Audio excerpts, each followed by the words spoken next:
Mettons-nous en présence du Seigneur et adorons son Saint-Nom.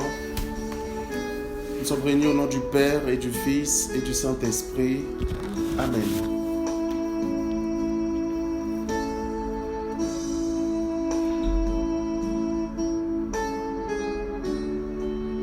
Seigneur, nous te bénissons et nous te rendons grâce. Toi qui nous rassembles en ce jour dans ta sainte présence. Toi, Seigneur, qui nous appelle chacun d'entre nous et qui ce soir nous a conviés à ce temps de communion avec toi, d'enseignement, d'édification, de grâce. Ce temps, Seigneur, pendant lequel assurément tu nous béniras encore. Temps pendant lequel, Seigneur, tu répandras ton esprit sur nous.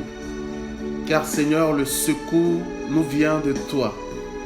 Oui, c'est de toi que nous vient le secours. Et en toutes circonstances, Seigneur, nous savons que nous pouvons compter sur toi.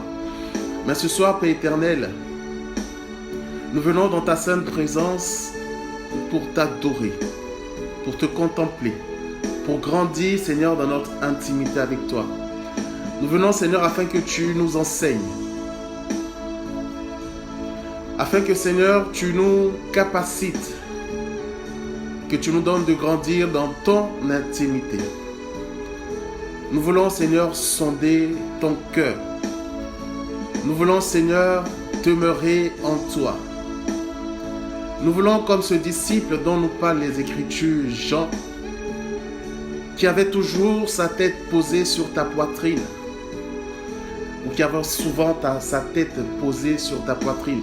Nous voulons également, Seigneur, dans ce cœur à cœur avec toi, dans cette intimité avec toi, vivre, Seigneur, un amour fou, un amour inconditionnel, un amour vrai, un amour puissant. Et ce soir, Seigneur, pour commencer ce temps, et je t'invite à le faire de là où tu es, nous voulons commencer, Seigneur, à te remercier, à te dire merci pour nos vies et merci pour ta sainte présence dans nos vies.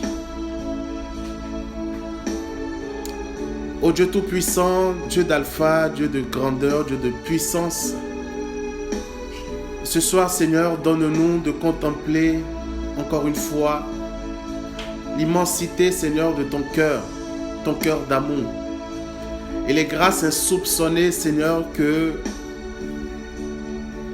ton cœur, Seigneur, contient. Ce soir, donne-nous de pouvoir nous perdre dans ton amour. Donne-nous de pouvoir nous enivrer de toi, Seigneur. Donne-nous de pouvoir, Seigneur, être tellement remplis de toi que notre âme, que nos âmes, nos esprits soient en parfaite communion avec toi. Ce soir, Seigneur, viens, fais tomber les barrières qui nous empêchent, Seigneur, de demeurer dans cette unité avec toi ou de la construire parfaitement. Viens, Seigneur, renverser les forteresses. Viens, Seigneur, démolir ce que tu n'as pas bâti. Viens, Seigneur, arracher ce que tu n'as pas semé. Viens, Seigneur, exterminer tout plan et projet, décret, Seigneur, qui ne t'appartient pas dans nos vies. Et viens par la même occasion, ô Dieu Tout-Puissant, dans toute ta puissance et dans toute ta gloire, rebâtir les ruines de nos vies. Viens reconstituer, Seigneur, ta demeure. Viens rassembler ce qui était dispersé. Viens fortifier ce qui était faible. Viens ressusciter ce qui était mort. Viens, Seigneur, nous donner la vie ce soir, afin que nos vies soient jour après jour transformées à l'image et à la ressemblance de ta vie. Mais ce soir, Seigneur, comme l'argile dans les mains du potier, nous voulons nous laisser renouveler, transformer par toi, dans nos états respectifs, dans nos conditions respectives, dans nos situations respectives. Nous voulons simplement ce soir nous abandonner à toi. Et tu peux le dire de là où tu es, Seigneur, ce soir, je m'abandonne à toi. Ce soir, je m'abandonne entre tes mains. Ce soir, en dehors du fait que je t'aime et que je veux te le dire, je souhaite que tu fasses de moi ce que tu désires. Je te laisse, Seigneur, carte blanche ce soir. Sens-toi libre dans ma vie. Si tu veux que le Seigneur se sente libre dans ta vie, dis-le lui. Seigneur, sens-toi libre dans ma vie ce soir. Saint-Esprit, sens-toi libre dans ma vie ce soir. Je désire que tu me surprennes ce soir. Je désire, Seigneur, que tu nous surprennes ce soir. Laisse ton cœur parler au Seigneur pendant quelques minutes avant qu'on ne démarre ce temps. Laisse ton cœur lui parler. Dans cette présence, dis-lui ce que tu as envie de lui dire. Je t'aime, je t'adore, je te recherche. Laisse cet amour t'envahir parce qu'il est déjà présent au milieu de nous. Il est déjà présent à tes côtés. C'est pour ça, ne sois pas distrait. Mais laisse-le dans cette présence réelle te toucher.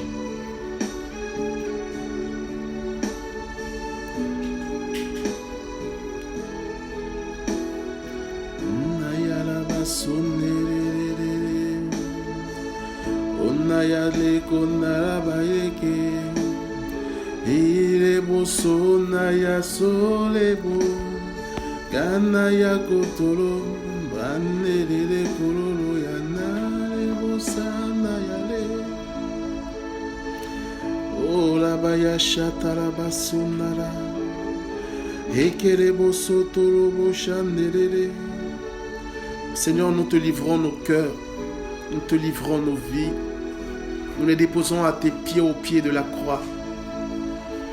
Nous les déposons, Seigneur, au pied de ta sainte croix. Et avec la Vierge Marie, Seigneur, prosternée devant ta sainte croix, nous voulons, Seigneur, te contempler ce soir. Merci de nous avoir attirés dans ta sainte présence. Et merci, Seigneur, pour toutes ces grâces que tu vas déverser dans chacune de nos vies. Que ton nom soit élevé, Dieu Tout-Puissant. Que ton nom soit béni. Que ton nom soit exalté, glorifié à tout jamais. Toi qui es Père, Fils et Esprit Saint. Amen.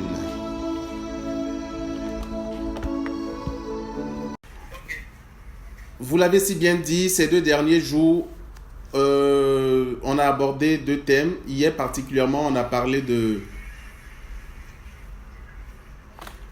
de l'adoration comme offrande de soi. Et donc, dans cette notion,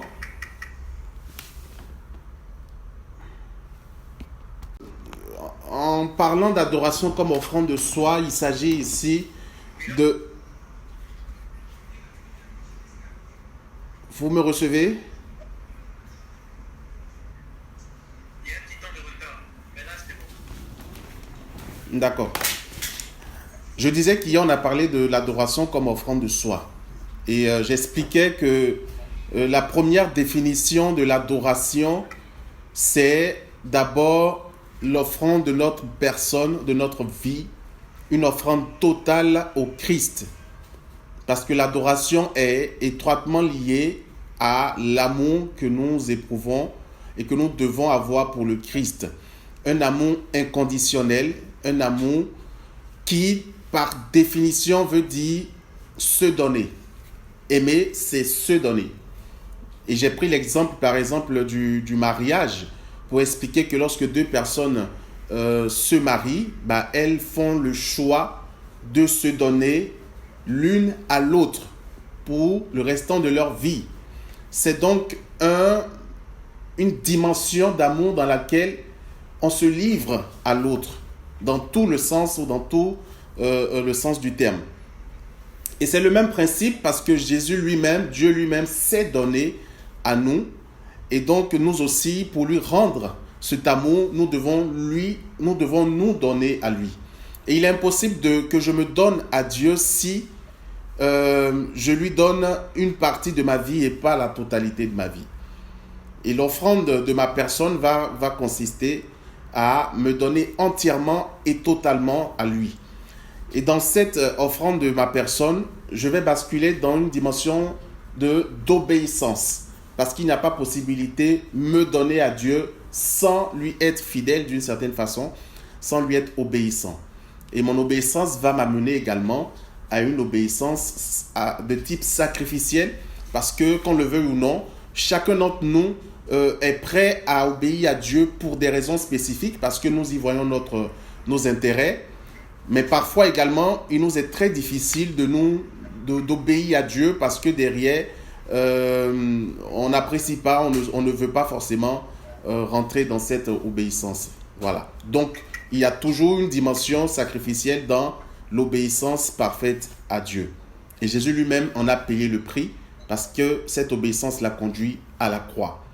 Et donc, dans mon adoration, il sera également question de rentrer dans cette obéissance parfaite et d'accepter. Oui. D'accord, un instant. Si nous voulons grandir dans l'intimité, il nous faut donc apprendre à nous donner à Dieu, dans tout le sens ou dans tous les sens du terme. Cela suppose également être obéissant, non pas partiellement, mais totalement. Et dans la dimension totale de l'obéissance, on a la dimension sacrificielle, parce que on obéit souvent aux choses qui nous arrangent. Mais parfois, il est difficile d'obéir à Dieu. Et Dieu attend de nous que nous puissions également, dans cette dimension, l'adorer parfaitement. Donnez-moi un instant, j'ajoute quelqu'un.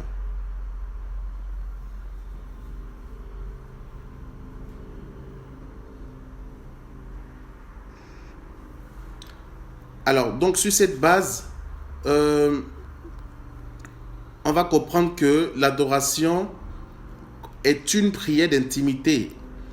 Et donc, pour bien aborder cette prière d'intimité, avant-hier, on a parlé de l'importance de l'intimité et on disait que l'intimité est la clé de toute vie chrétienne. Voilà. Le but de la vie chrétienne, c'est l'union mystique à Dieu. Il y a plusieurs types de prières, mais 2 seulement sont répertoriés comme étant des prières d'intimité, à ma connaissance. Et donc, il est question et il sera question pour tous les chrétiens de cultiver cette intimité. C'est la base et c'est le sommet de toute vie chrétienne. Parce que l'âme la plus élevée spirituellement est celle qui a atteint Dieu le plus intimement au travers de l'amour. Arlène, est-ce qu'il t'est possible d'ajouter la Mireille qui s'est manifestée?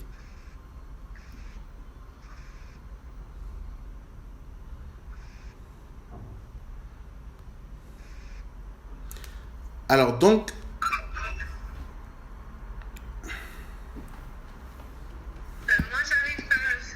l'adoration comme une prière d'intimité. C'est le thème d'aujourd'hui. Et donc, pour aborder ce thème, nous allons nous appuyer sur un passage de l'Évangile, un passage que nous connaissons tous, et un passage qui va nous édifier sur en quoi est-ce que l'adoration comme prière d'intimité, ou comment aborder cette question d'adoration en tant que prière, comment l'aborder et ce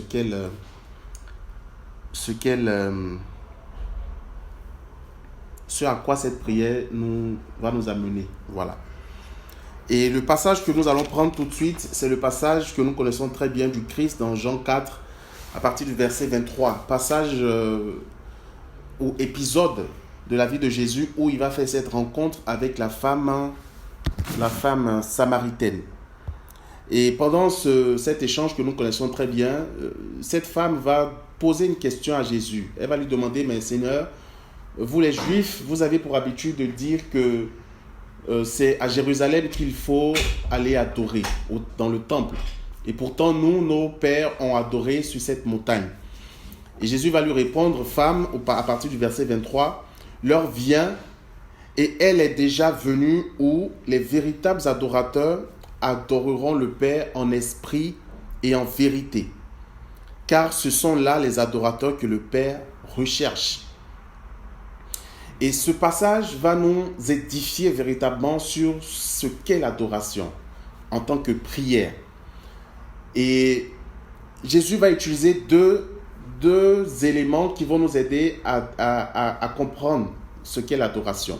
Il dit, les adorateurs que le Père recherche sont ceux qui l'adorent en esprit et en vérité. Deux principes. Le principe en esprit et la notion en vérité. Deux principes ou deux notions. On va commencer par le premier principe ou la première notion, c'est-à-dire adorer le Père en esprit. Qu'est-ce que cela veut dire concrètement?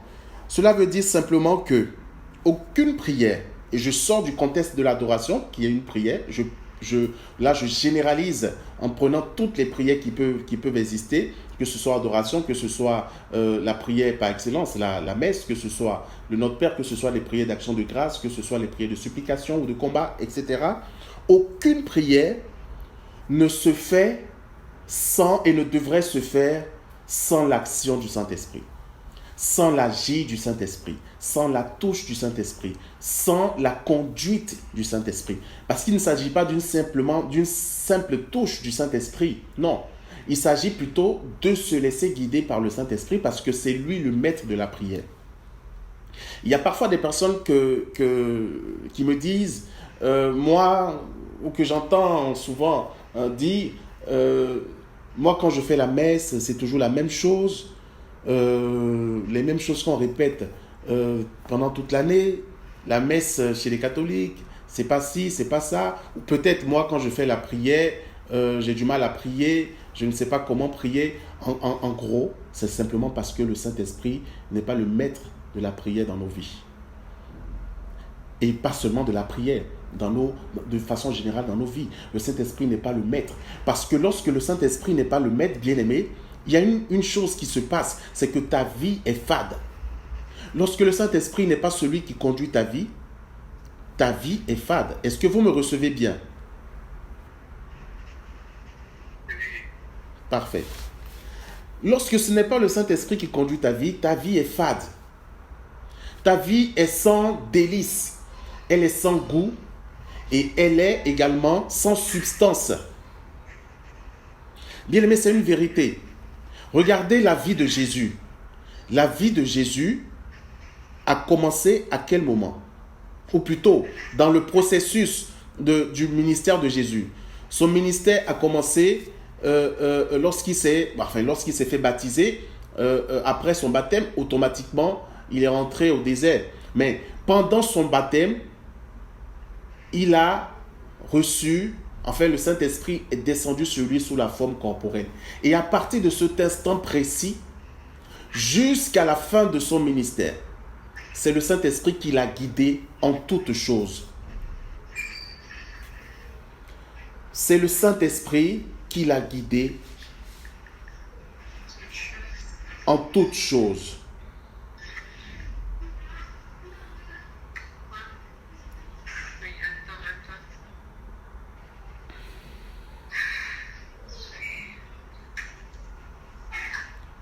Donc, nous allons comprendre que lorsque parfois tu te rends compte que ta vie de prière n'a plus trop de saveur, lorsque tu te rends compte que parfois ta vie de prière semble être fade, que même pendant les messes, Arlène, tu peux couper ton micro si c'est toi qui gardes le micro ouvert. C'est toi qui gardes ton micro ouvert pour m'accompagner? Désolée, je savais pas que c'était ouvert. Ok. Celui qui est censé garder son micro ouvert, s'il te plaît, n'oublie pas de le faire. Et surtout, merci. Je disais que lorsque ta vie de prière semble être fade, lorsque ta vie de prière semble ne plus avoir de goût, lorsque ta vie de prière semble être vide et sans substance, c'est simplement parce que le Saint-Esprit n'est pas au contrôle de ta vie de prière. et de ta vie de façon générale. Parce qu'en réalité, bien aimé, Dieu nous apprend à nous laisser guider par lui déjà dans notre façon de prier. Tout commence par les choses les plus élémentaires. Et je disais que quand on regarde la vie de Jésus, quand il a commencé son ministère, dès son baptême, il a reçu le Saint-Esprit qui est descendu sur lui sous la forme corporelle et qui, sous la forme corporelle d'une colombe, et qui a demeuré sur lui. Et ensuite, pendant toute sa vie, il a été guidé que par le Saint-Esprit. Tout ce qu'il a eu à faire, c'était sous la conduite, la motion et l'orientation du Saint-Esprit. Son entrée au désert a été faite par le Saint-Esprit ou sous la motion du Saint-Esprit, oui.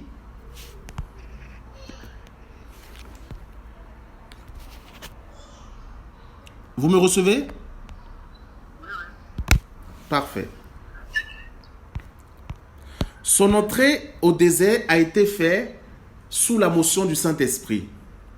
Et c'est pour ça d'ailleurs que il serait quasiment impossible, pour ne pas dire totalement impossible pour nous, d'aborder ou d'avoir une vie de façon générale propre, parfaitement guidée, parfaitement sans le Saint-Esprit. Il serait impossible. Mais alors là, totalement impossible. Mais est le maître de la prière. Le Saint-Esprit est le maître de la prière. Impossible pour moi de prier ou d'exceller dans la prière sans l'action et l'agir du Saint-Esprit. Bien-aimé, ça c'est fondamental. D'ailleurs, Saint Paul le dit dans ses épîtres. Il dit que nous ne savons pas prier. C'est pour ça que l'Esprit Saint vient à notre secours et intercède pour nous par des gémissements ineffables. L'Esprit Saint vient intercéder pour nous par des gémissements ineffables. C'est ça le parler en langue. C'est l'intercession du Saint-Esprit pour moi. Et c'est l'intercession du Saint-Esprit pour toi. Et c'est une intercession qui est parfaite. Parce que, voyez-vous, lorsque le Saint-Esprit intercède, Saint Paul nous explique comment ça se passe. Et il nous explique qu'en réalité, le Saint-Esprit va puiser dans les profondeurs de Dieu des prières qui sont conformes aux prières que Dieu veut exaucer dans nos vies aujourd'hui. Et ce sont ces prières-là qu'il va formuler par ces gémissements ineffables. Donc, ce sont des prières qui sont conformes aux prières que Dieu veut exaucer dans nos vies aujourd'hui. Et ce sont également des prières qui sont conformes aux prières que nous devons formuler, nous, en tant que chrétiens. Donc, il puise dans le cœur du Christ, de Dieu, les prières que Dieu veut exaucer dans nos vies aujourd'hui. Il puise dans nos cœurs ces mêmes prières-là et c'est ce qu'il va formuler par ces gémissements ineffables. Et c'est ce qui fait que la prière en langue est une prière extraordinaire et puissante parce que toutes les prières en langue sont l'intercession du Saint-Esprit et sont efficaces parce que Dieu exauce ses prières instantanément. En fait, il ne s'agit pas de prière qu'il va exaucer demain. Il s'agit de prières que lui, il a envie d'exaucer aujourd'hui. Sauf que toi et moi, on ne sait pas quelles sont ces prières. Donc, on a du mal à les formuler. Mais l'intercession du Saint-Esprit vient justement ici nous amener dans cette dimension où ce que nous formulons, ou du moins ce que le Saint-Esprit formule au travers de ces gémissements ineffables pour nous comme prières, sont des prières qui sont exaucées instantanément. Et bien aimé, lorsque tu te laisses guider par le Saint-Esprit, tu comprends que ta prière devient efficace.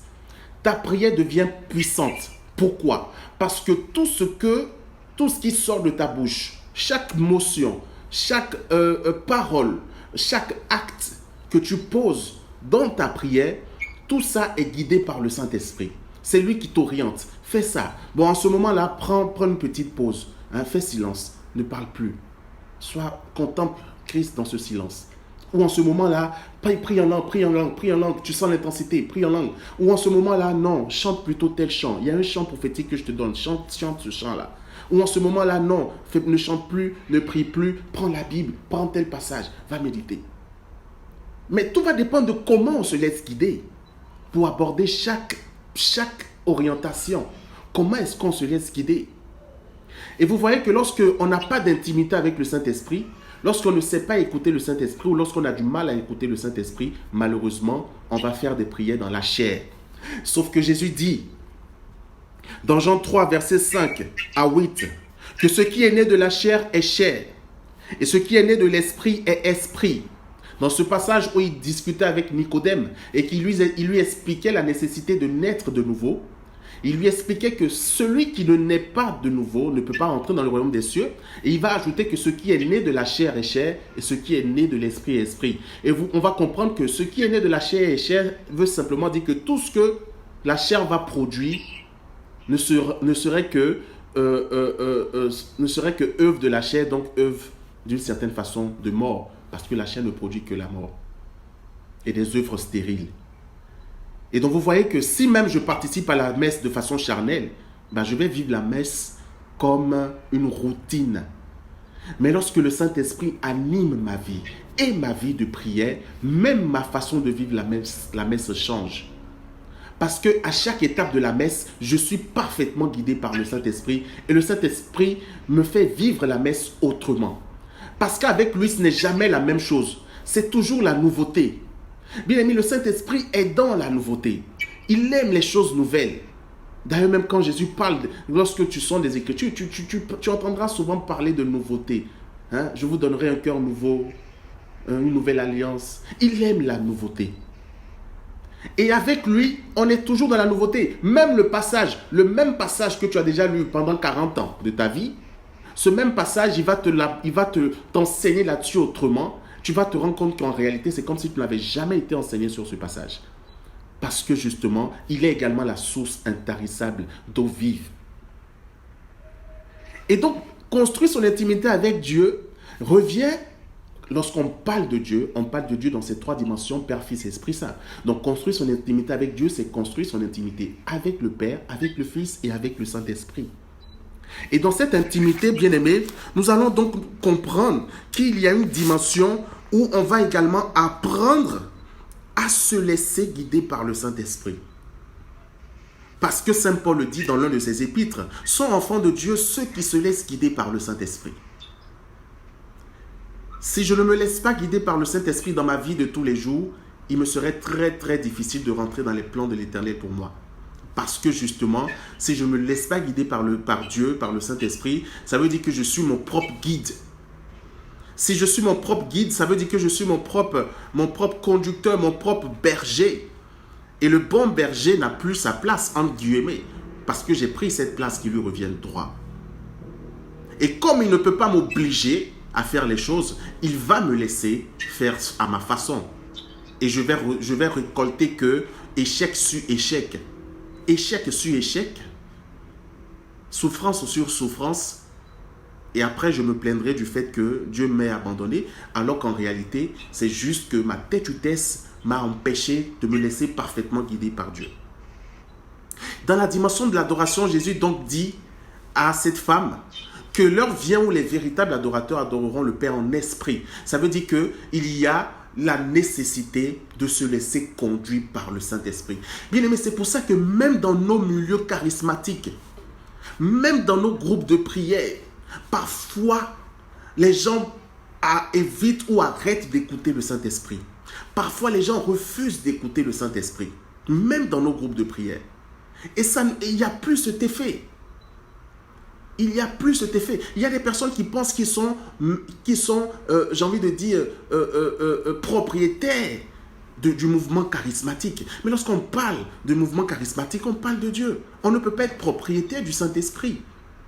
Il y a des gens qui pensent qu'ils sont au sommet de la connaissance de tout ce qui est charismatique et que par conséquent, les autres n'ont pas leur mot à dire ou les autres ne sont pas également appelés comme tous à exceller dans la dimension charismatique.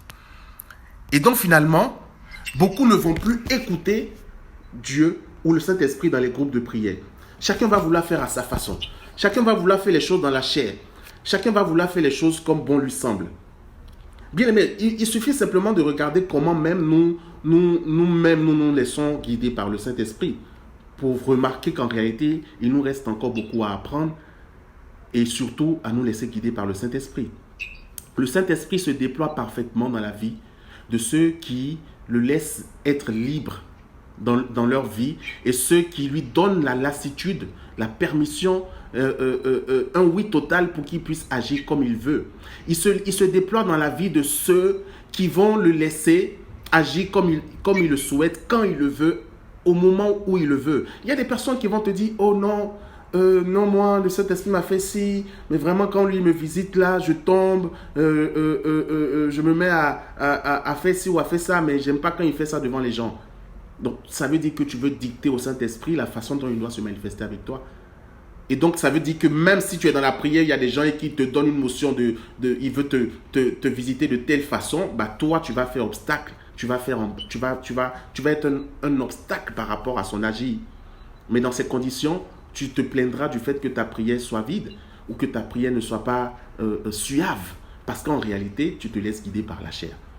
Et donc, Jésus nous explique que la première dimension pour bien faire une adoration, même si tu es saint, même si tu vas à l'église tous les jours, même si tu l'évites quand tu pries, en fait, tu ne peux pas aborder ou tu ne peux pas prier correctement sans la touche du Saint-Esprit, sans le Saint-Esprit, sans cette marque indélébile, sans celui-là même qui est le maître de la prière.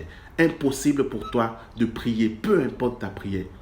Et quand vraiment, bien aimé, quand vraiment le Saint-Esprit nous amène à cette dimension, même les prières les plus simples deviennent des prières puissantes. Moi, j'ai eu à faire, et j'ouvre une parenthèse pour faire un témoignage. Avant ma rencontre avec le Seigneur, mais combien de fois j'ai fait la prière du Notre Père? Je ne peux pas le dire. Depuis que je sais parler ou depuis qu'on m'a appris le Notre Père comme prière, j'ai souvent fait cette prière. Mais il a fallu que je fasse ma rencontre avec le Saint-Esprit, que je commence à construire et développer mon intimité avec le Saint-Esprit pour comprendre qu'en réalité, il y a prié et puis il y a prié. Ou il y a prière dans prière. À un moment donné, la prière du Notre Père était pour moi quelque chose. En fait, dès que je commence à dire Notre Père qui est aux cieux, mais non, c'est pas possible. Je rentre directement en contemplation. Dès que je dis Notre Père qui est aux cieux, bien aimé, je suis tellement saisi par le Saint-Esprit que j'ai l'impression que ce n'est plus moi qui parle, mais c'est lui qui parle en moi. Parce que ma bouche est remplie d'un feu. Mon corps est visité par une puissance, la puissance de Dieu. Je suis dans un... Que ton nom soit sanctifié, mais ton nom soit sanctifié. En fait, quand j'arrive même à que ton règne vienne, oh bien aimé, là c'est fini. Là même c'est la totale. Là c'est la totale. Et la simple prière du Notre Père, je peux me retrouver finalement à mettre 10 à 15 minutes ou 5 minutes au minimum pour la réciter. Pourquoi? Parce que celui qui m'aide à prier, qui me conduit dans cette prière, c'est le Saint-Esprit. Parfois même pendant cette prière, il va faire exprès mettre une pause et me mettre un chant prophétique qu'il faut chanter. Si je ne suis pas à l'écoute de chaque orientation, chaque motion, chaque orientation qu'il me donnera, je vais faire tout type de prière dans la chair. Et donc, voici donc le premier principe, bien aimé, c'est donc de prier ou d'aborder la prière en se laissant guider par le Saint-Esprit. Et nous allons comprendre que donc, dans la prière d'intimité, l'adoration qui est une prière d'intimité, donc dans cette prière d'intimité, le Saint-Esprit va nous apprendre à nous laisser guider. Donc, il y a une nécessité de cultiver dans nos prières d'intimité, et d'ailleurs, c'est pendant les prières d'intimité que cela se cultive, l'écoute de Dieu. L'écoute de Dieu, l'écoute du Saint-Esprit. Il y a toutes ces notions qu'on apprend. C'est pour ça que je dis souvent aux gens que j'accompagne. Quand je vous donne des prières souvent, vous reconnaissez, je précise toujours, faites-moi des retours. Parce que c'est dans les retours que tout ça se discerne. Comment tu grandis dans l'écoute de Dieu? Comment ce que le Saint-Esprit fait, ou son agir, qu'est-ce que ça veut dire? Peut-être toi-même tu n'as pas compris. T'apprendre à discerner, mieux t'apprendre à écouter, t'apprendre à développer cette notion d'écoute et d'obéissance. Tout ça, c'est dans ces moments-là, dans ces retours, qu'on développe et qu'on approfondit ces notions. Mais quand les gens ne font pas de retour, malheureusement, tu ne peux pas faire mieux que enseigner. Mais parfois, enseigner simplement ne suffit pas. Il faut la pratique. Donc vraiment, je vous exhorte, vous à qui souvent je le dis, faites des retours quand je vous donne des exercices ou des prières. Faites des retours afin que toutes ces notions soient davantage développées parce que toutes ces notions seront développées dans la pratique et dans les retours que vous allez faire. Et donc, dans cette dimension, on va apprendre, comme je le disais, à développer l'écoute de Dieu, l'écoute du Saint-Esprit. Et dans cette notion d'écoute du Saint-Esprit, tout va commencer par comment tu es familier au Saint-Esprit. Tout commence par là. Tout commence par la nécessité pour toi d'être familier au Saint-Esprit, d'apprendre à reconnaître la présence du Saint-Esprit. Parce que si tu ne sais pas reconnaître la présence du Saint-Esprit, c'est sûr qu'il te sera très difficile d'écouter. L'écoute de Dieu commence à partir du moment où tu apprends à reconnaître la présence du Saint-Esprit. Apprendre à reconnaître sa présence ne veut pas dire que quand tu ne reconnais pas sa présence, il est absent. Non. Même quand tu ne reconnais pas sa présence ou quand tu ne sens pas sa présence, il est présent. Mais apprendre à reconnaître t'amène à reconnaître son agir à des moments spécifiques de la prière. Son action, sa présence, etc., sa parole, etc., dans la prière. Donc tout commence par là. Je suis en train de prier. Je fais simplement mon chapelet. Je prends un exemple. Et pendant que je fais mon chapelet, subitement, je ressens l'envie de prier en langue. Et tout de suite, je n'obéis pas. Bon, si je n'obéis pas, c'est sûr et certain que je vais finir ma prière dans la chair. Mais si je reste attentif et que en ressentant cette envie de prier en langue, j'ouvre la bouche et que je me mets à prier en langue, automatiquement, par cette obéissance, je sentirai une telle action du Saint-Esprit. Pourquoi ? Parce que toutes les prières qui sont guidées par le Saint-Esprit sont toujours des prières puissantes. Toutes les prières qui sont guidées par le Saint-Esprit sont toujours des prières puissantes. Et vous allez comprendre que même dans la prière d'intercession, il ne s'agit pas de faire comme le berger le fait ou comme le frère le fait, mais il s'agit de faire comme le Saint-Esprit te demande de faire. Même dans la prière d'intercession. Donc si tu veux faire comme tout le monde et que tu fais comme tout le monde sans écouter le Saint-Esprit, tu passeras à côté. Et ça sera sans vide et sans effet. Et donc, une fois que tu apprends dans cette prière d'intimité ou dans cette dimension d'intimité, une fois que tu apprends progressivement à écouter le Saint-Esprit, il te faudra également basculer dans une autre dimension qui est l'obéissance. Parce qu'une chose est d'écouter le Saint-Esprit et l'autre chose est de lui obéir. Si pendant ma prière, le Saint-Esprit ou pendant une intercession, et d'ailleurs je prends cet exemple pour expliquer, c'est un témoignage qui fait office de témoignage. Un jour, pendant une de nos nuits d'adoration à Saint-Joseph, pendant que j'étais en train de faire la prédication, le Saint-Esprit m'a inspiré un geste prophétique. Et j'ai appelé 2 personnes dans l'assemblée pour poser ce geste prophétique. Et les 2 sont venus, j'ai donné le rôle de chacun. Le geste prophétique consistait simplement à montrer la différence entre donner sa vie à Jésus partiellement ou totalement. Et qu'est-ce que le Seigneur m'a inspiré ? Il m'a inspiré de prendre une Bible et de prendre un sac. De donner un sac à une personne et la Bible à une autre personne. Et il a demandé, donc la personne qui avait le sac. Alain, tu peux fermer ton micro, s'il te plaît ? La personne qui avait le sac, ou plutôt la personne qui avait le sac, oui, devait donner, le sac représentait sa vie. Cette personne devait donner ce sac à l'autre qui représentait la figure de Dieu, donc, et qui tenait entre ses mains la Bible. La Bible représentait la vie de Dieu et le sac représentait la vie de la personne qui détenait le sac. Et donc, la personne qui avait le sac devait donner sa vie à Dieu. En d'autres termes, donner son sac à Dieu. Et donc, j'ai dit à la personne, donne ta vie à Dieu.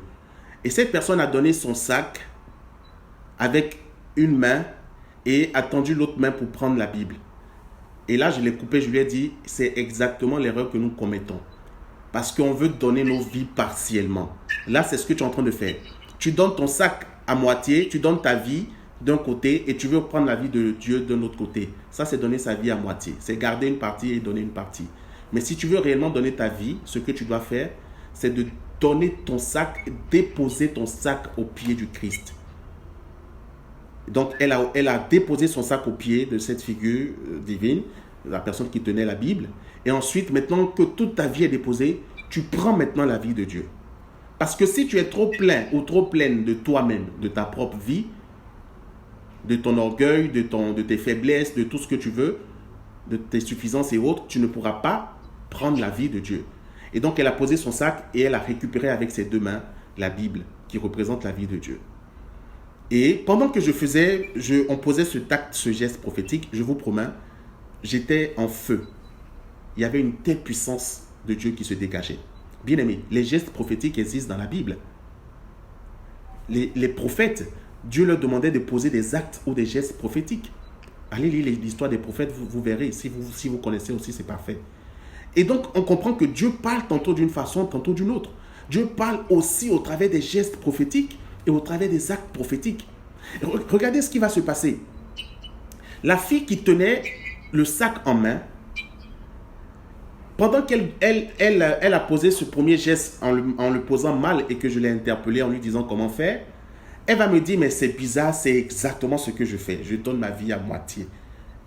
Et quand on a fini l'enseignement, elle s'est rapprochée de moi à un moment donné et puis elle me dit, mais berger, tu sais, le geste prophétique là m'a vraiment touché. Ça m'a tellement touché parce que, en fait, j'ai compris beaucoup de choses et la façon dont je faisais avant, j'ai compris vraiment que je faisais mal. Et au travers de ce geste-là, j'ai compris ce qu'il faut faire. Vraiment, ça m'a beaucoup touché. On s'est séparés le lendemain à 7 heures. On est rentré à la maison. Le lendemain ou le surlendemain, elle m'a écrit, elle me dit, s'il te plaît, la vidéo, parce que quelqu'un filmait, la vidéo du geste prophétique, est-ce que tu peux me le donner, s'il te plaît? Tu peux me l'envoyer? Et je lui ai envoyé la vidéo. Pour vous dire quoi? C'est comme si, en fait, même si ce n'est pas un hasard, mais chose curieuse, cette fille-là faisait partie de celles qui avaient été choisies pour poser le geste prophétique. Et comme par hasard, ce n'est pas un hasard, elle était en position dans la posture exacte de ce qu'elle fait habituellement dans sa vie. Et ce geste-là l'a touchée d'une façon particulière.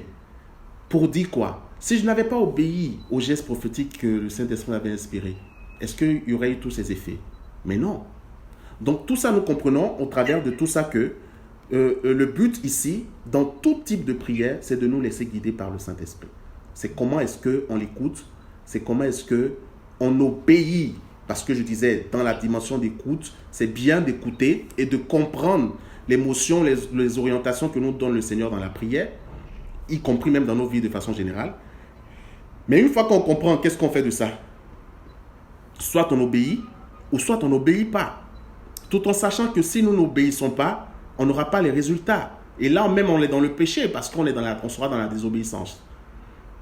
Mais si on obéit, on verra les fruits. Et les fruits derrière seront toujours glorieux, puissants, extraordinaires dans le Seigneur.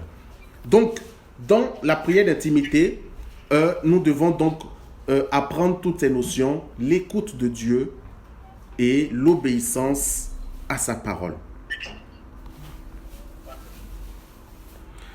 Alors, bien-aimés, voici brièvement ce que je peux nous dire par rapport au premier principe, c'est-à-dire adorer en esprit.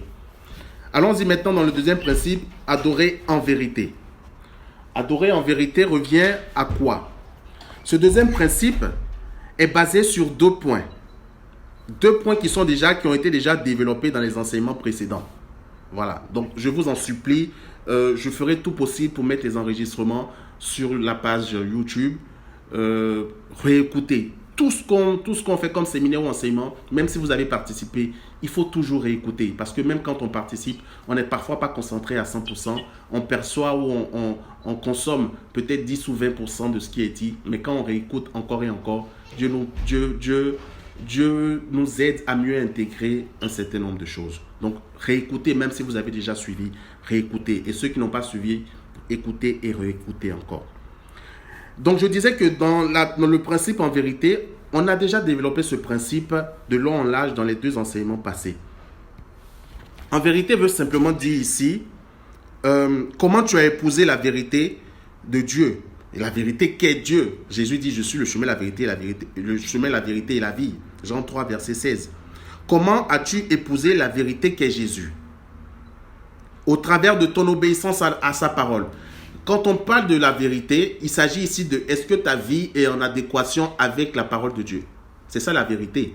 La vérité, c'est de quelle façon la parole de Dieu est pour toi une vérité et de quelle façon tu marches dans cette vérité. Si donc ma vie n'est pas totalement ralignée selon la parole de Dieu, c'est clair et net que je ne suis pas totalement dans la vérité. Ou peut-être j'y suis partiellement ou pas du tout. En ce moment, dans ma prière d'adoration, Seigneur, je t'aime, tu es mon yaya, et ça sonne faux.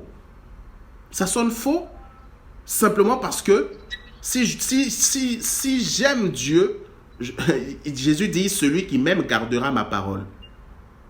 Mais si j'aime Dieu, ça veut dire que normalement, je dois garder sa parole. Mais si je chante un chant d'adoration, je t'aime, tu le sais. Bon, je ne vous dis pas de ne plus chanter les chants d'adoration si vous n'avez pas donné totalement vos vies. Moi, je n'ai pas dit ça. Mais je suis en train d'expliquer simplement que quand tu dis je t'aime, Seigneur, ce je t'aime doit être également une vérité dans tes actes. Et Jésus dit que celui qui m'aime garde ma parole. Donc, si je dis Seigneur, je t'aime, c'est un je t'aime que j'exprime, mais qui doit également se voir et se contempler dans mes actes et à la lumière de ma vie selon la parole de Dieu. Celui donc qui, par exemple, a véritablement donné sa vie au Seigneur, celui donc qui obéit à la parole de Dieu, en tout cas qui s'efforce à demeurer fidèle à la parole de Dieu et à ranger sa vie selon cette parole, mais celui-là, lorsqu'il fait sa prière d'adoration et qu'il dit « Seigneur, je t'aime », il est vrai dans ce qu'il dit. Il est vrai dans ce qu'il dit, contrairement par exemple à quelqu'un qui n'a pas du tout donné sa vie ou a donné partiellement sa vie et qui est encore un pied avec le Christ, l'autre pied en dehors du Christ. Celui-là, lorsqu'il dit « Seigneur, je t'aime », il n'est pas vrai. Il aime peut-être lui à moitié, mais il n'est pas totalement vrai dans ce qu'il dit. Sauf que Dieu ou Christ n'attend pas de nous que nous soyons vrais à moitié. Il attend de nous en totalité. C'est pour ça que souvent, ça va revenir, convertissez-vous, rangez vos vies, convertissez-vous, parce que la conversion n'est pas seulement pour ceux qui ne connaissent pas le Christ, mais c'est pour ceux qui lui ont donné leur vie partiellement et qui ont encore des choses à ranger dans leur vie, à améliorer dans leur vie. Et chacun d'entre nous a toujours quelque chose à améliorer dans sa vie pour la gloire du Christ et pour être davantage mieux raligné selon sa parole. Donc en vérité, c'est comment est-ce que la vérité du Christ ou de sa parole est la lampe à mes pieds, c'est-à-dire le chemin sur lequel je marche, comment j'obéis à la parole de Dieu. Ça, c'est la vérité. Secondo, la vérité, ça veut dire également comment est-ce que je fais de la parole de Dieu ma vérité. Comment j'épouse la vérité de la parole de Dieu. Parce que malheureusement, il y a des personnes qui disent ou qui écoutent la parole de Dieu, mais qui ne mettent pas leur confiance dans cette parole, qui sont plus aptes pour des raisons spécifiques, qui sont plus aptes à croire en ce que les hommes disent, à croire en ce que le monde dit, à croire aux erreurs ou aux mensonges du diable, à croire aux malédictions des parents, à croire aux œuvres de la sorcellerie. Mais lorsqu'il s'agit de croire, ou même à croire aux choses qu'ils voient dans leur vie qui sont contraires à ce qu'ils demandent au Seigneur. Par exemple, tu demandes une guérison, mais pour le moment, tu es en train de souffrir et on te dit Dieu va te guérir ou Dieu t'a guéri. Entre ce qu'on te dit et ce que tu vis, il y a une distance et du coup, certaines personnes vont préférer s'appuyer sur ce qu'elles vivent et tirer leurs conclusions. Non, Dieu ne m'a pas guéri, sinon pourquoi je souffre? Et donc, vous voyez qu'ici, ce sont des personnes qui ne vont pas atterrir à la vérité de Dieu. Sauf que si tu n'atterres pas à la vérité de Dieu, tu ne pourras pas être libéré, car Jésus dit, vous connaîtrez ma vérité et ma vérité vous affranchira, c'est-à-dire vous rendra libre. Parfois, on manque de liberté simplement parce que on n'épouse pas la vérité de Dieu. On ne fait pas de la vérité de Dieu notre vérité. C'est pour ça que je le dis et je le répète toujours, quand vous écoutez la parole de Dieu, apprenez à dire Amen, bien-aimé. Apprenez à répondre Amen. Parce que Amen veut dire ainsi soit-il. Quand tu dis Amen à une parole de Dieu, ça veut dire que tu associes à cette parole qui a été libérée une parole qui te donne d'accueillir cette parole dans ta propre vie. Et c'est ce qui manque à nos vies. On a du mal et on ne sait pas accueillir la parole de Dieu. Arlène, tu peux fermer ton micro s'il te plaît après ton amen. Merci beaucoup. Et donc, vous voyez bien aimé que si on a du mal à accueillir la parole de Dieu, on aura du mal à voir cette parole agir dans nos vies. Et ça, c'est ce qui manque à beaucoup de chrétiens parce qu'ils se laissent toujours, ou plutôt, à un moment donné, c'est comme si la parole de Dieu devient pour ces personnes-là une parole humaine. Et sauf que la vérité, c'est donc la vérité de la parole de Dieu dans laquelle tu marches. Que ta vie soit ralignée selon cette vérité, selon la parole de Dieu, et qu'en retour, tes actes soient en conformité avec la parole de Dieu. Que tes actes soient en conformité avec cette parole et que tu épouses la parole de Dieu comme étant la vérité par excellence. Pour ne pas dire la seule et unique vérité. Pour dire la seule et unique vérité. Quand toutes ces conditions sont réunies, bien-aimé, ta prière d'adoration est une prière puissante.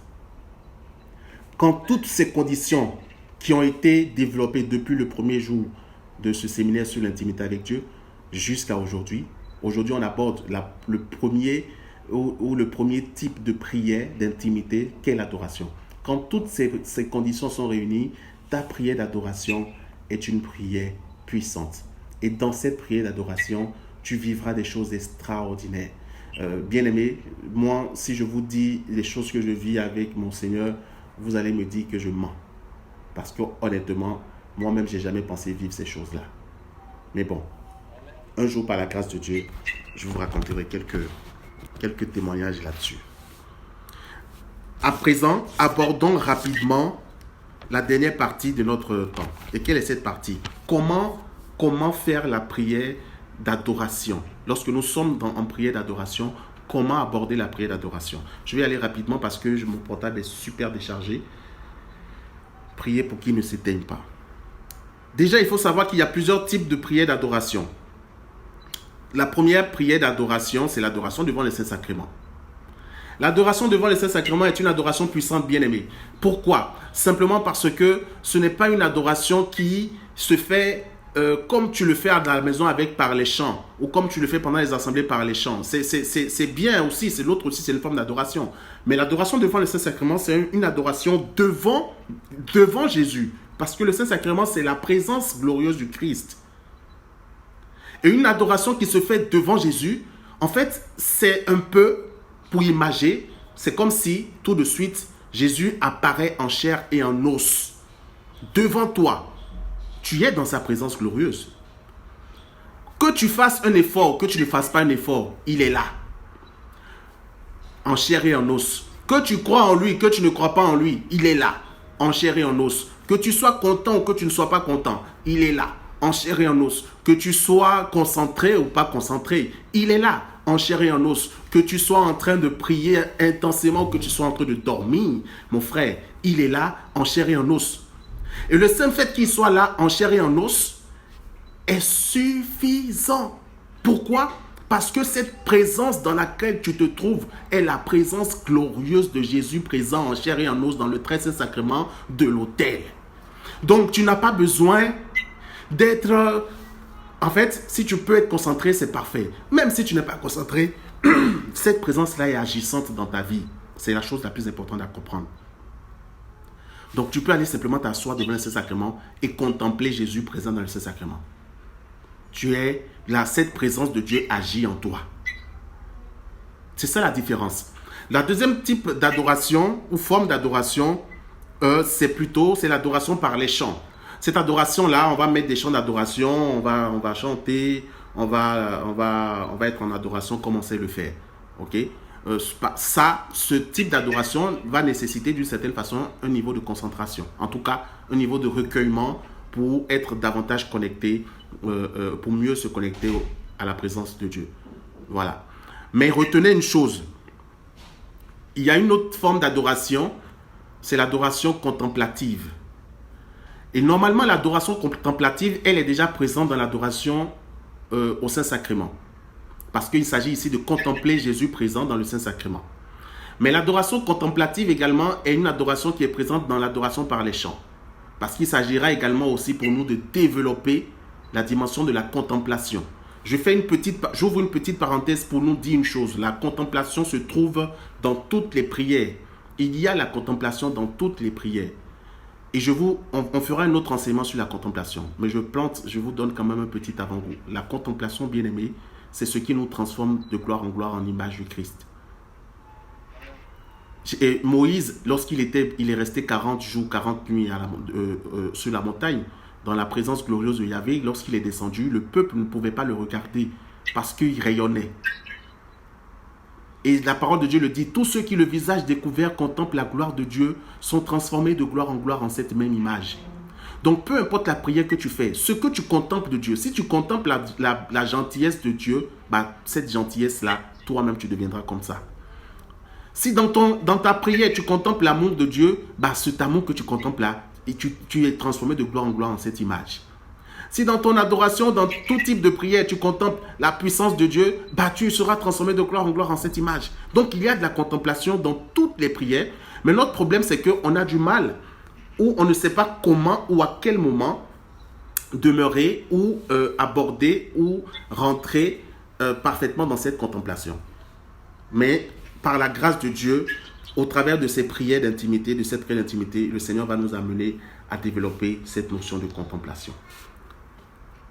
Maintenant, pour aller un peu plus vite, comme je le disais, comment aborder donc la prière d'adoration. Quand je suis en adoration, que ce soit devant le Saint-Sacrement ou que ce soit par les chants d'adoration, il faut que je comprenne une chose. La première des choses, c'est que je ne suis pas dans une prière où je dois demander quelque chose au Seigneur. Non. Dans ton adoration, ne demande pas. Si tu as quelque chose à demander par rapport à toi, tu vas attendre dans la dernière étape de l'adoration pour demander. C'est-à-dire quand tu as fini ton adoration et tu es en train de te lever là, c'est là que tu peux glisser. Ah Seigneur, en fait j'avais oublié par rapport au loyer là. On dit quoi? Si c'est que tu peux quelque chose là, n'hésite pas. J'espère en toi. Et tu vas.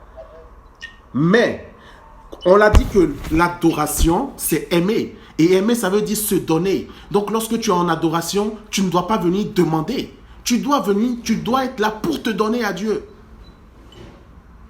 Tu dois être là pour te donner à Dieu. Et pour te donner à Dieu, tu ne demandes pas. Tu te livres à lui.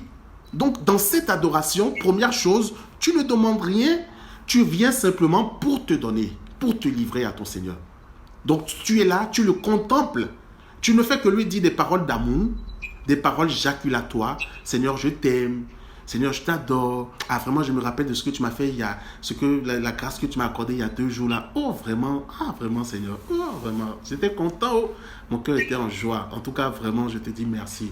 Mais tu sais, Seigneur, moi, il y a une chose parfois qui me fatigue. C'est que depuis le jour où j'ai compris que tu as reçu 5480 coups, moi, je me demande comment tu as fait. Parce que... Et qu'est-ce que tu as trouvé en nous qui te plaisait autant? Moi, vraiment, Seigneur, oh Seigneur, sois glorifié. Seigneur, sois élevé. Qui est comme toi, Seigneur? Oh mon Dieu, je veux t'aimer, Seigneur. Je veux t'adorer. J'aime ta présence. Ce n'est que ça.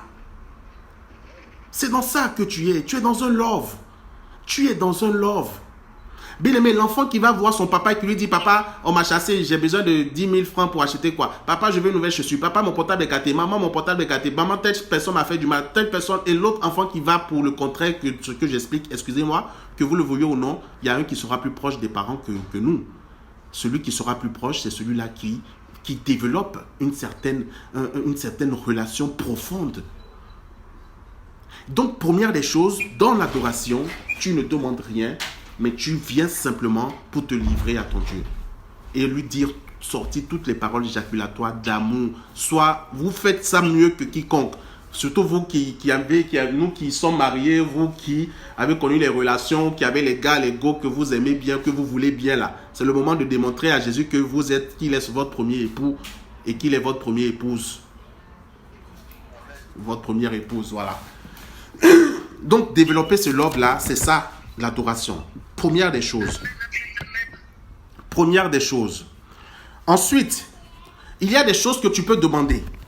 Ces choses-là, Dieu aime que tu demandes ces choses-là parce que c'est conforme à ce qu'il veut faire dans ta vie. Quelles sont ces choses? Seigneur, donne-moi de t'aimer comme je dois t'aimer. Si tu reconnais au plus profond de toi que tu n'aimes pas encore Dieu comme tu dois l'aimer, c'est quelque chose que tu peux demander. Ça, c'est pas quelque chose que tu demandes pour satisfaire ton désir charnel, mais c'est quelque chose que tu demandes pour grandir dans ton amour pour Dieu. C'est la chose la plus importante, c'est le commandement le plus important. Donc oui, ça, ce sont les choses que tu peux demander. Seigneur, donne-moi de t'aimer comme je dois t'aimer. Seigneur, inonde mon cœur de toi. Je veux ressentir ton amour. J'ai besoin de toi. Je souffre sans toi. Ça, ce sont les choses que tu peux demander.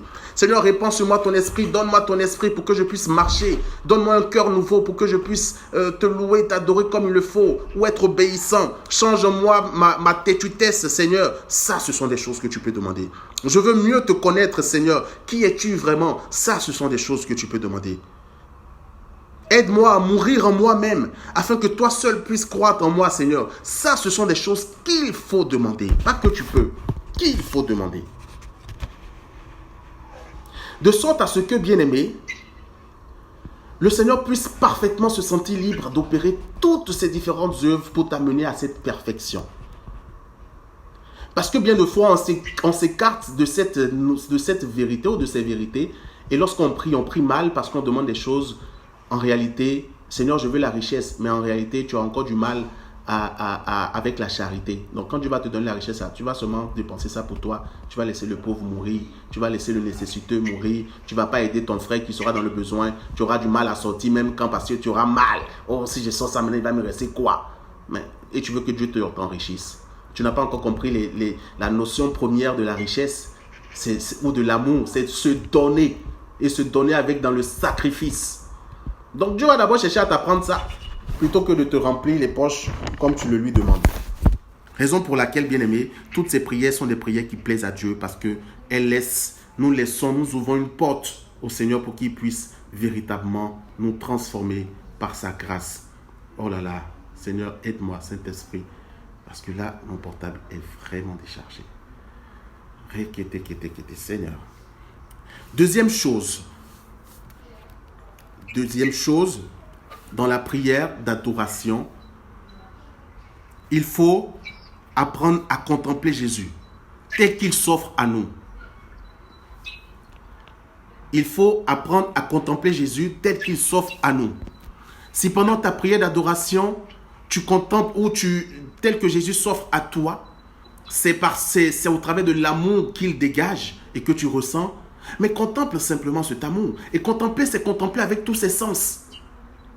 Contempler avec tous ses sens, ses yeux spirituels, ses oreilles spirituelles, ses sens, c'est-à-dire le toucher, ce que tu sens dans ta chair. C'est pour ça que lorsque le Saint-Esprit te visite, tu peux contempler tout ça. Tu contemples Dieu toutes les fois où tu es dans cet état. Moi, quand le Saint-Esprit me visite, je suis en pleine contemplation. Je contemple ce qu'il est en train de faire en moi.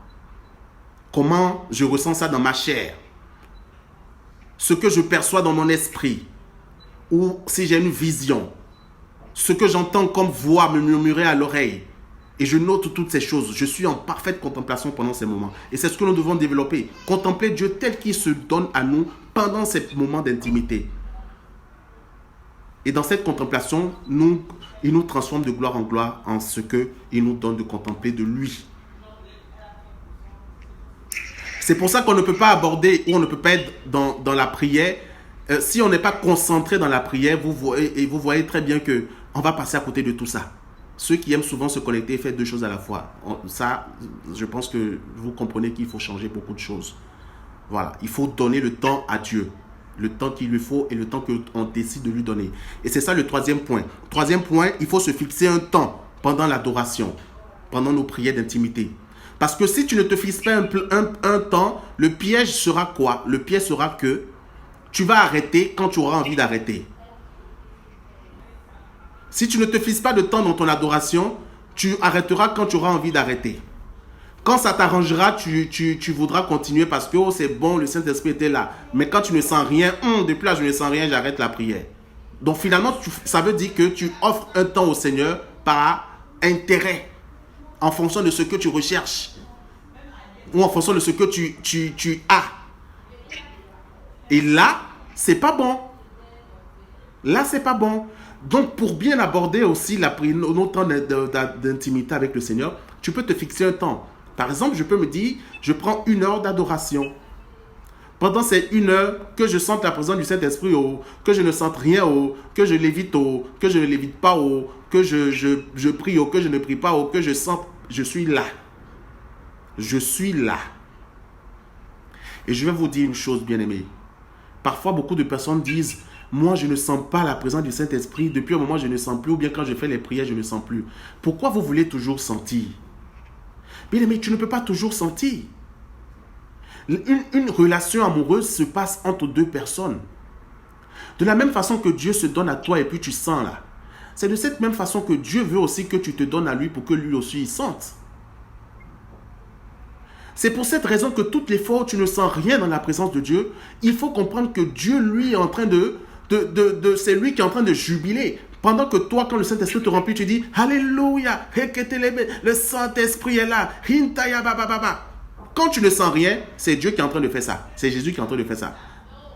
Lui, il est là en train de crier Alléluia, mon fils est là ce soir, ma fille est là ce soir. Oh, ma bien-aimée, oh, mon bien-aimé, qu'est-ce que tu réjouis mon cœur. Je suis tellement content de te voir. Oh, tu ne peux pas savoir à quel point tu m'as manqué, mon fils. Tu ne peux pas savoir à quel point tu m'as manqué, ma fille. Oh, tu sais, depuis hier, je suis triste. Mais depuis que je t'ai vu venir vers moi pour passer du temps avec moi, mon cœur est rempli de joie. Et pendant ce temps, toi, tu ne sens rien. Et lui, il est en train de sentir.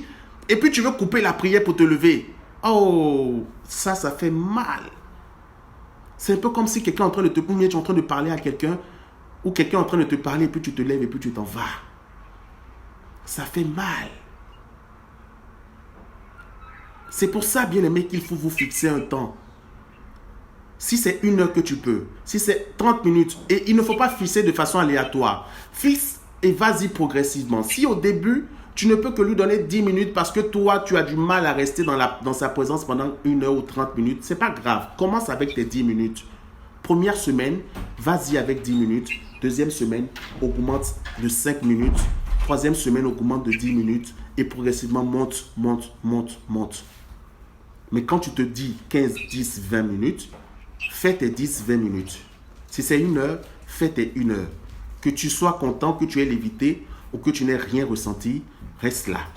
Et comprends que les fois où tu ne ressens rien, c'est Dieu qui est en train de jubiler, Dieu qui est content, c'est Dieu qui est en train de sentir. Le jour où toi-même, il voudra te faire sentir, il va continuer de te faire sentir. Et chacun sera content dans la relation parce que chacun se donnera mutuellement l'un à l'autre. Bien-aimé, ensuite, 4e point, il faut rechercher un recueillement profond et être attentif et à l'écoute. Il faut rechercher un recueillement profond. Il faut rechercher du mieux que tu peux assortir de tes pensées. Et ça va se faire progressivement. Parfois, au début, c'est difficile. Mais au fur et à mesure qu'on grandit dans la prière d'intimité, le Saint-Esprit nous aide à avoir un meilleur recueillement. Et dans ce recueillement, tu es plus attentif. Parce que dans ce recueillement, c'est quoi? Ce recueillement, c'est que ta chair bouillonne de moins en moins. Ta chair parle de moins en moins. Ta chair est de moins en moins agitée. Et pendant ce temps, il y a une certaine paix, une certaine quiétude au plus profond de toi-même. C'est cette quiétude et cette tranquillité-là qui te permet d'entendre la subtilité de la voix du Saint-Esprit. Et de ressentir cette présence, même douce présence. Regardez le prophète Élie. Le prophète Élie, lorsqu'il allait à la montagne pour aller voir Dieu, la parole dit qu'il y a eu un violent coup de vent. Il y a eu une tempête. Il y a eu le feu. Il y a eu le tonnerre. Mais Dieu n'était pas dans toutes ces manifestations. Élie n'a pas reconnu Dieu dans toutes ces manifestations. Et puis, il eut un léger... Non, la brise d'un silence, d'un doux murmure. Oh, ça veut dire quoi? En résumé, il y a eu un silence. Un silence. Et c'est dans ce silence-là que Élie a reconnu Dieu. Waouh! Quel niveau d'intimité! Quel niveau d'intimité Élie avait pour reconnaître Dieu dans le silence. Alors que nous, dans notre silence, quand nous prions, lorsque on n'a plus rien à dire, on est dérangé. On est dérangé. Même pour se taire, on n'a pas envie de se taire. de se taire. On veut seulement être en train de parler. Mais non. Pendant que tu parles, à quel moment tu laisses Dieu te parler? À quel moment laissons-nous Dieu nous parler? Lorsque tu converses avec quelqu'un, tu as ton temps de parole et ensuite l'autre aussi prend la parole. Et dans le recueillement, quand tu fais silence, c'est le moment d'écouter également ce que Dieu a à te dire. C'est le moment de le contempler tel qu'il veut s'offrir ou tel qu'il s'offre à toi. Dans le silence de ton cœur. Pas un silence apparent, mais le silence de ton cœur. Et en ce moment, tu restes attentive à l'écoute de tout ce qui peut se passer en ce moment-là. Comment tu sens, ce que tu sens, ce que tu ne sens pas, ce que tu entends, ce que tu n'entends pas, ce que tu peux noter, c'est là tu as l'écoute. C'est là que tu développes l'écoute. Et progressivement, par la grâce de Dieu, Dieu t'amènera à grandir aussi bien, à le reconnaître aussi bien dans le feu, dans le tonnerre, dans le tourbillon. Hein, lorsque le Saint-Esprit descend, c'est le faya, reto, koto, jusqu'à tu sautes au plafond, tu t'accroches comme l'araignée au mur, gloire à Jésus. Mais il t'amènera également à le reconnaître dans ce silence. Et ce n'est pas un silence ordinaire. C'est pas un silence, en fait, il y a un silence, tu peux voir, tu peux contempler ou tu peux être dans un silence dans lequel il n'y a pas Dieu. Mais lorsque c'est un silence dans lequel Dieu est, là, Dieu te donne de le reconnaître dans ce silence. Et bien aimé, tu te rends compte que même le silence est un langage de Dieu. Même le silence est une parole de Dieu. Le silence peut être une parole de Dieu. Alléluia. Oh, c'est puissant. Et c'est dans ça justement que tu grandis, dans l'intimité avec Dieu. Jésus dit, mes brebis entendent ma voix et me reconnaissent. Mais qu'est-ce qui fait en sorte que tu reconnais la voix de ton père, de ta mère, de ton chéri, de ta femme ou de ton époux ou de ton épouse? C'est parce que tu es habitué à entendre cette voix. Mais qu'est-ce qui fait en sorte que également tu apprends, tu reconnais la voix de Dieu et que tu le reconnais toutes les fois où il parle? Mais c'est parce que également tu es habitué à lui. Et vous voyez que pour donc être habitué à écouter Dieu, il faut être habitué à l'entendre. Donc, il faut développer une certaine constance dans cet exercice. Il faut développer une certaine constance. Ceux qui n'aiment pas la constance, ceux qui n'aiment pas être constants dans les choses, qui aiment commencer aujourd'hui pour arrêter demain, ils ne pourront pas rentrer dans ça. Ça, c'est le 5e point. La constance. Si tu n'es pas constant dans ça, il te sera difficile, très difficile d'atteindre ça.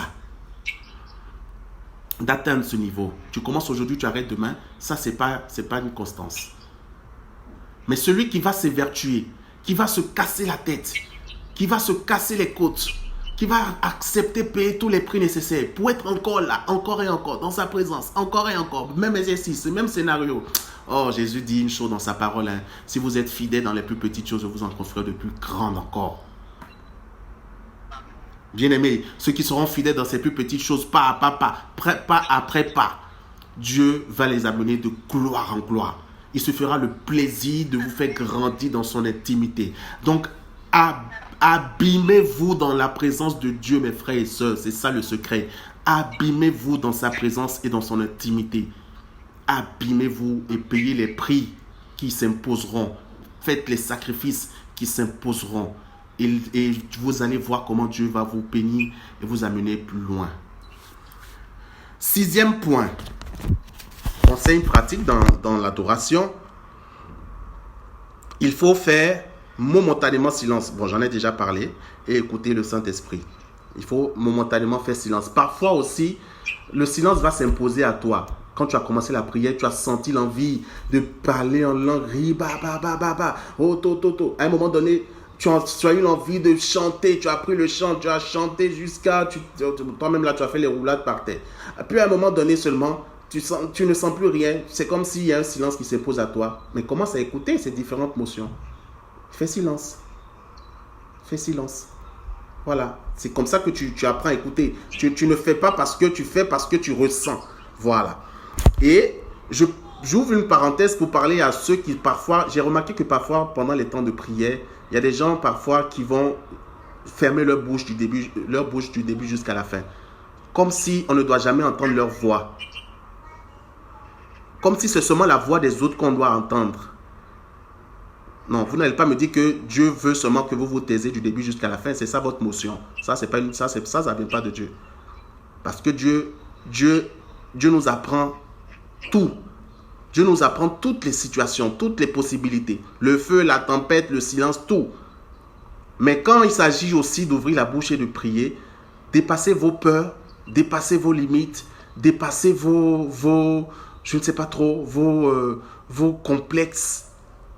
Et obéissez. Comme je l'ai dit, dans cette dimension, il y a l'obéissance. Quand tu comprends et que tu n'obéis pas à la motion, malheureusement, tu ne pourras pas grandir. Donc, apprenons donc à être dans cette obéissance, s'il vous plaît. Alors, il y a une sixième étape. Il y a une sixième étape qui est très importante pour moi. Je ne l'ai pas classé parmi tout ce que je viens de dire. Je l'ai mis à part. En dernier lieu, lorsque vous finissez, sixième étape, lorsque vous finissez, c'est en ce moment, si vous avez quelque chose à demander à Dieu concernant vos vies, c'est à la fin de votre prière. Vous avez fait 1 heure, non, c'était 1 heure le temps prévu. Tu as fini tes 1 heure. À la fin de tes 1 heure là, c'est là que tu dis, ah papa, voilà la situation là. Amen. Et tu t'en vas. Voilà. Donc c'est en ce moment, à la dernière minute, à la fin, que tu vas déposer à ses pieds tes doléances ou tes sujets. Parce que là, tu es dans une prière d'intimité. Tu n'es pas dans une prière de supplication. Oh Père, je t'en supplie, dis seulement mot. À quel niveau? Après, si le Saint-Esprit t'inspire ça dans la prière d'intimité, il n'y a pas de problème. Mais sinon, a priori, dans la prière d'intimité, tu te livres au Seigneur. Et à la fin, ce que tu as comme doléance, tu déposes ça au pied de la croix du Christ. Septième étape, si vous avez des accompagnateurs, après ces choses, c'est tout ce que vous avez vécu là, vous allez faire le retour à vos accompagnateurs ou à votre accompagnateur, parce qu'on n'a pas 2 accompagnateurs, on n'a qu'un seul accompagnateur. Ceux qui ont souvent 3, 4, 20 hommes de Dieu, et puis à celui-là on raconte ça c'est un désordre spirituel. On ne doit pas avoir plusieurs accompagnateurs. On n'a qu'un seul accompagnateur. On ne doit avoir qu'un seul. Et c'est à lui seul que tu fais tes retours. Faut pas commettre cette erreur-là. Donc, vous finissez, 7e étape. Vous allez maintenant partager ce que vous avez vécu pendant votre temps d'intimité à votre accompagnateur. Il y aura des choses à discerner certainement. Il y aura des choses que vous n'allez pas comprendre, que Dieu lui donnera de comprendre, qui vous expliquera. Il y aura des choses que vous ne comprendrez pas de ce que le Saint-Esprit lui a fait comme œuvre pendant ces temps d'intimité, que peut-être par sa grâce, il donnera de comprendre à l'accompagnateur. Ou il y aura même des trucs à corriger qu'il vous donnera en fonction de ce qui s'est passé, de ce que vous avez vécu. Mais ou bien vous attirez votre attention sur la notion d'écoute, où c'est dans tout ça qu'il verra que, effectivement, elle est en train de grandir dans l'écoute de Dieu. Il est en train de grandir dans l'écoute de Dieu. Et donc, au fur et à mesure, vous donnez d'autres exercices qui vont vous permettre de shifter, ou en tout cas, mieux vous accompagner du mieux qu'il peut. Mais dans tout ça, il y a trop de choses à faire. Discerner comment l'autre écoute, si l'autre écoute encore bien ou encore mal, comment l'encourager, comment reprendre lorsqu'il le faut, comment voir que non, il manque de constance, reprendre lorsqu'il le faut quand tu manques de constance, ou encourager de telle ou telle façon. Comment voir également, c'est dans ça également qu'on développe l'obéissance, comment voir que tu obéis aux motions du Seigneur dans ta façon de prier. Ce sont tout cet ensemble de choses-là. C'est dans les retours que vous faites à l'accompagnateur que vous allez continuer dans l'accompagnement à discerner et à apprendre à discerner un certain nombre de choses. C'est tout ça qui vous fait grandir. Mais quand vous finissez, que vous gardez tout ça pour vous et vous vivez vos vies, l'autre ne saura jamais. Si vous faites ou si vous ne faites pas, ou ce que vous vivez ou ce que vous ne vivez pas. Vous-même, vous allez grandir avec des erreurs. Et en grandissant avec des erreurs, malheureusement, vous allez confondre même ce qui vous arrive, comme vous allez penser que c'était la voix de Dieu alors que ce n'était même pas la voix de Dieu. Ou bien vous allez penser que Dieu ne vous parle pas alors que Dieu est toujours en train de vous parler. Bon, comment est-ce qu'on peut grandir dans ces conditions? Donc, les retours sont très importants. Et le 7e point, c'est faire le retour à votre accompagnateur de tout ce que vous vivez pendant ces temps. Et je termine par le dernier point. Le dernier point, c'est que la prière d'adoration, ou les prières d'adoration particulièrement, je répète, les prières d'intimité, particulièrement la prière d'adoration, ne suffit pas seulement. Il y a des prières, comme on l'a dit, dans la prière d'adoration, il y a la nécessité d'apprendre à connaître Dieu. Comme par exemple, je fais ma prière d'adoration. Et quand je parle d'amour, Seigneur, je t'aime et que je veux contempler Dieu, parce qu'il s'agit ici de grandir dans l'amour que j'ai pour Dieu, je dois commencer à apprendre à contempler Dieu dans la manifestation de son amour pour moi. Ça veut dire quoi? Quelle est l'expression de son amour pour moi? C'est le sacrifice, son sacrifice à la croix. C'est sa sainte passion. Donc ça veut dire que je dois méditer la Bible. Je dois associer d'autres prières aux prières d'intimité, comme par exemple l'adoration. Quelles sont ces prières que je dois associer? La méditation de la Bible. Moi, par exemple, j'aime beaucoup méditer la passion du Christ. Et dans mes moments d'adoration, ce sont ces passages-là parfois que je contemple dans mes phases de contemplation. Et je me laisse porter par le Saint-Esprit en ce moment-là. Donc, si tu ne médites pas la Bible et que toi, tu as du mal à méditer la Bible, bon, tu vas faire ton adoration, mais tu vas lui dire quoi? Tu vas lui dire quoi? Tu ne vas pas toujours lui dire, Seigneur, merci pour l'autre chose que tu as fait la dernière fois encore. Merci la prochaine fois. Seigneur, merci pour la même chose. Oui, c'est vrai, c'est bien. Mais en méditant la Bible, tu auras aussi d'autres choses à lui dire. Et toi-même, ta façon de prier va changer. Parce que prier, c'est s'appuyer sur la parole de Dieu. Donc, il te faut absolument, ce n'est pas un choix, c'est une obligation, que tu sois au contact de la parole de Dieu, que tu médites la Bible encore et encore, régulièrement, tous les jours, matin et soir. Et tout ça va t'aider à mieux aborder tes temps d'intimité. Parce qu'il s'agit ici de connaître et de grandir dans la connaissance de Dieu. Et le premier lieu, c'est la Bible. Le premier moyen, c'est la Bible. Donc, deuxième prière qu'il faut associer à l'adoration comme prière d'intimité, c'est également le chapelet. Parce que le chapelet, bien aimé, c'est aller à Jésus par Marie. Aller à Jésus par Marie. Ça veut dire que Marie nous conduit dans l'intimité de son Fils. Marie nous aide à mieux connaître son Fils. Marie nous aide à mieux obéir à son Fils. Comme elle a dit aux disciples, faites ce qu'il vous dira de faire. Et donc tout ça, en méditant les mystères du jour, je rentre aussi dans une contemplation de ces différents mystères qui caractérisent la vie de Christ par l'intercession de la Vierge Marie. Ça aussi, ce sont des prières. Donc la Bible, la méditation de la Bible et le chapelet nous aident à mieux aborder nos prières d'intimité ou cette prière particulière qu'est l'adoration. Donc voici les 3 prières que tu dois. Il y en a d'autres, mais l'autre là, dans la deuxième partie, je ne vais pas encore enseigner ça. Parce que je dis toujours, c'est en fonction de comment les gens grandissent dans les premiers, dans ces différents enseignements, comment les gens sont constants et grandissent là-dedans, qu'on ajoutera d'autres. Parce que si on ajoute tout en même temps, ça sera, voilà, les gens ne vont pas le faire et puis ça ne va pas servir à grand-chose. Donc, dans cette première partie, voici les 3 prières que tu dois cultiver tous les jours. Adoration, en prenant en compte tout ce qui a été développé pendant ce séminaire, méditation de la parole et puis le chapelet. Ces 3 prières-là, si tu les appliques tous les jours, tu verras déjà un grand changement dans ta vie. Et j'ai dit à quelqu'un aujourd'hui, le diable a peur de ceux qui sont intimes à Dieu. Parfois, on pense qu'il faut seulement combattre tous les combats qui se posent. Il y a des combats que tu ne dois pas combattre. Il y a des combats que tu n'as pas le temps de combattre. C'est-à-dire que c'est Dieu qui fait ça. C'est Dieu qui règle ça. Parfois, mais tu ne sais même pas qu'il y a un combat. C'est Dieu qui est en train de régler ça. Pourquoi? Parce que tu es son intime. Et le diable a peur de ceux qui sont intimes à Dieu. Parce qu'on comprend que ceux qui sont intimes à Dieu sont ceux qui sont dans l'obéissance.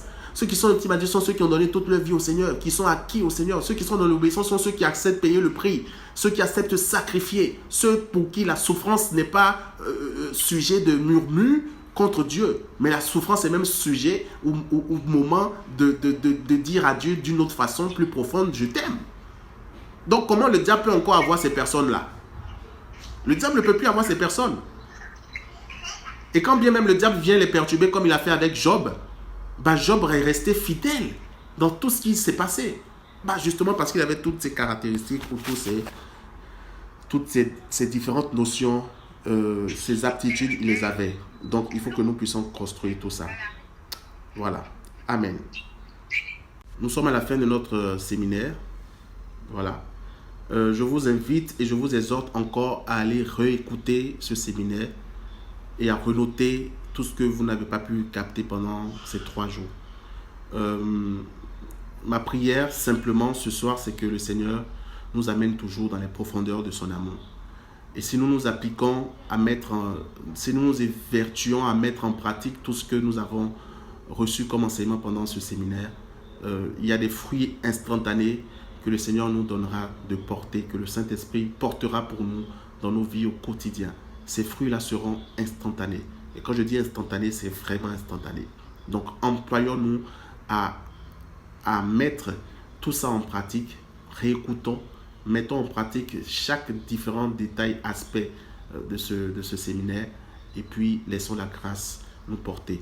Ma prière, c'est que nous soyons tellement intimes à Dieu que nous puissions atteindre ce niveau d'intimité, d'union parfaite à Dieu, union au travers de laquelle Dieu pourra dire « Celui-ci est mon fils bien-aimé en qui j'ai mis toute ma confiance ». Union au travers de laquelle tu pourras dire « Celui qui m'a vu a vu le Christ ». Union au travers de laquelle Dieu se plaira toujours à demeurer en nous et à faire véritablement de nous des dieux sur cette terre. Amen. Soyez bénis et que la grâce de Dieu nous porte toujours. Que le secours du Seigneur soit notre partage et que chaque jour, le Seigneur nous aide à parfaire nos vies dans ces différents aspects pour que nous atteignions ces niveaux. Au nom puissant et glorieux de Jésus. Amen.